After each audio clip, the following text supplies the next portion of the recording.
Moje meno je Michal Bunzák a porozprávam o Rubikovej kocke a potom aj ju poskladám. Takže Rubiková kocka je mechanický hlavolam, ktorý v roku 1974 vymyslel maďarský sochár a architekt Erno Rubik. Jeho výtvor bol známy v 80. a 70. rokoch a minulého storočia. Úlohou Rubikovej kocky je po rozložení posklade predošlej formy. Ale to nie je také ľahké, pretože pri rozložení môže Rubiková kocka nabrať až 43 kvintiliónov podôb, čo je číslo 43, za ktorým je 18 nul. Prvé majstrovstvá sveta v Rubikovej kocke sa konali v roku 1981 a organizovala ich Guinnessová kniha rekordov. Vyhral ju Fury Fruš s časom 38 sekúnd. Ale prvé oficiálne majstrovstvá sveta sa konali v roku 1982 a vyhral ich vietnamský študent Minh Thai s časom 22 a 95 sekúnd.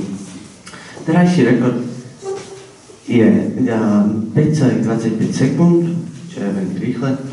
No a ja som sa osobne ku Rubikovej kocke dostal tak, že moja sestra, keď sa nudila na prednáške, vlastne mi donesla Rubikovú kocku, bo aj ona si tam luštila, riešila.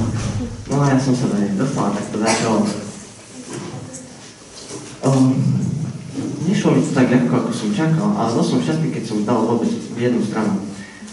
Sestra mi potom odporúčila, aby som si skúsil na internete nájsť nejaký návod, ako to urobiť. Naučil som sa to za pár dní, ale to bolo s mojou starou Rubikovou kockou, ktorá tu s nami nie je.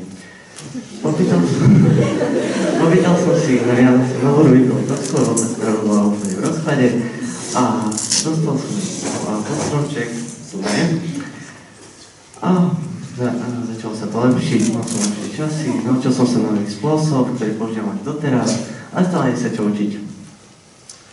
Keď sme boli na gymnáziu v Sečovciach, tak tam bol jeden robot taký, čo skladá Rubikové kocky.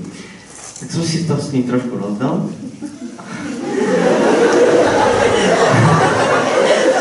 A vyhral som na ňu na čas. Takže teraz vám ukážem, ako sa to vlastne skladá.